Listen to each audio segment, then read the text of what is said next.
Первая леди. Звучит красиво, даже гордо, но иногда как будто немного неконкретно.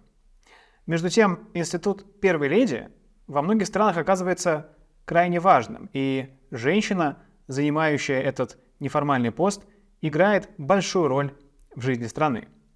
Сегодня мы с вами разберемся в институте первых леди, откуда он взялся, и поговорим об одной из наиболее примечательных и важных первых леди. Возможно, вы догадались, что сегодня мы не только разбираемся, но и поздравляем. Поздравляем с юбилеем первую леди Азербайджана Мехрибан Алиеву. Мехрибан Арифовна, Мехрибан Ханым, поздравляю вас от лица всего Вестника Кавказа, дай бог, как говорится, до 100 лет. Итак, первые леди. Само выражение «первая леди» пришло к нам из английского языка.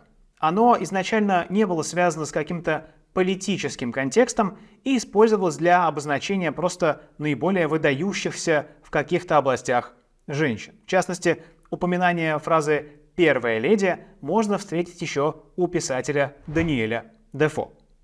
Само слово «леди», как мы помним, это титул.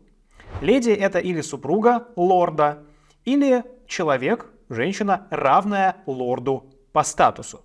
Впервые использование словосочетания «первая леди» в отношении супруги главы государства относится к XIX веку. В 1838 году американская писательница Лидия Сигурни использовала это выражение для описания Марты Вашингтон, супруги первого президента США Джорджа Вашингтона. Но важно, что Сигурни описывала прошлое, потому что Джордж Вашингтон был президентом до 1797 года, а сама Сигурни, как мы помним, писала в 1838. Первой леди, которую стали так называть при, что называется, исполнении служебных обязанностей, стала Хэрриет Лейн. Это племянница американского президента Джеймса Бьюкенена. Он был человеком холостым, и потому его племянница выполняла ту политическую роль, которая обычно исполняется супругой президента. Если говорить о самых известных первых леди в истории, то здесь, конечно, пальму первенства держат Соединенные Штаты Америки. Мы помним, что Элеонора Рузвельт стала одной из первых активных первых леди, которая использовала свой статус для достижения каких-то социальных целей. Она, например, активно боролась за социальные права людей и отдельно за права женщин.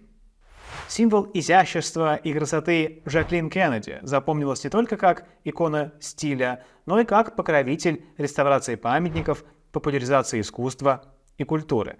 Знаменитая аргентинская первая леди Эвита Перон запомнилась как борец за права рабочего класса, за права трудящихся и человек, который активно помогал бедным с решением важных для них социальных вопросов.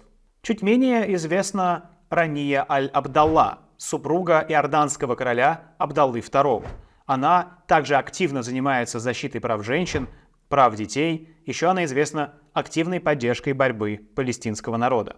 Мехрибан Алиева также не просто супруга президента Азербайджана. Она врач, ученый и политик. Под ее руководством фонд Гейдара Алиева занимается самым настоящим оздоровлением азербайджанского общества. Например, в рамках проекта «Новая школа для обновляющегося Азербайджана» было построено и отремонтировано сотни школ. Проводятся программы помощи ученикам, а также есть программа стипендий для талантливых студентов, которая позволяет им обучаться не только в вузах Азербайджанской республики, но и за ее пределами. Далее медицина. Фонд Гейдара Алиева под руководством Мехрибан Алиевой строит больницы, поликлиники, медицинские центры, в том числе детские и перинатальные. Фонд занимается борьбой с талассемией, достаточно распространенной в Азербайджане генетической болезни, помогает больным онкологией или сахарным диабетом. Перечислять проекты фонда можно долго, этому можно посвятить буквально отдельный разбор. Там и вопросы реставрации памятников, и продвижения искусства. Вот чего стоит, например, только один музыкальный фестиваль «Габалы». По инициативе Мехрибан Алиевой и с согласия Тамары Синявской в Баку, например, в 2008 году был захоронен легендарный певец и народный артист СССР Муслим Магомаев.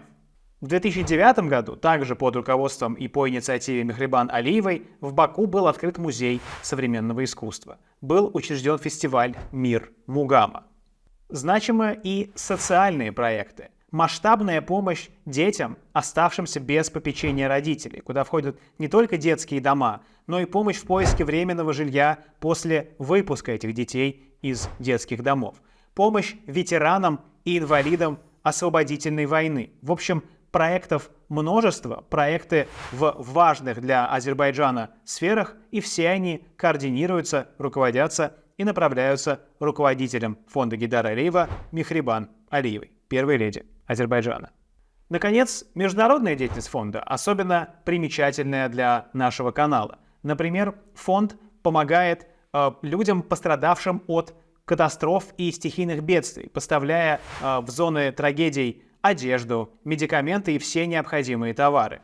Фонд поддерживает участие Азербайджана в проектах международных организаций и инициатив, например, ЮНЕСКО. Кстати, госпожа Алиева удостоена звания посла доброй воли ЮНЕСКО, ООН и ИСЕСКО. Это исламская организация по вопросам образования, науки и культуры. За свою работу госпожа Алиева удостоена десятков азербайджанских и зарубежных орденов, медалей и знаков отличия. Среди них, например, орден Гейдар Алиев, французский орден почетного легиона, российский орден святой равноапостольной княгини Ольги. То есть, как я говорил, более 2 десятков всяческих знаков отличия и поощрения. Первая леди Азербайджана руководит не только фондом, она играет важную политическую роль. Госпожа Алиева дважды избиралась депутатом Милли Меджлиса, а с 2017 года занимает важнейший в стране пост первого вице-президента.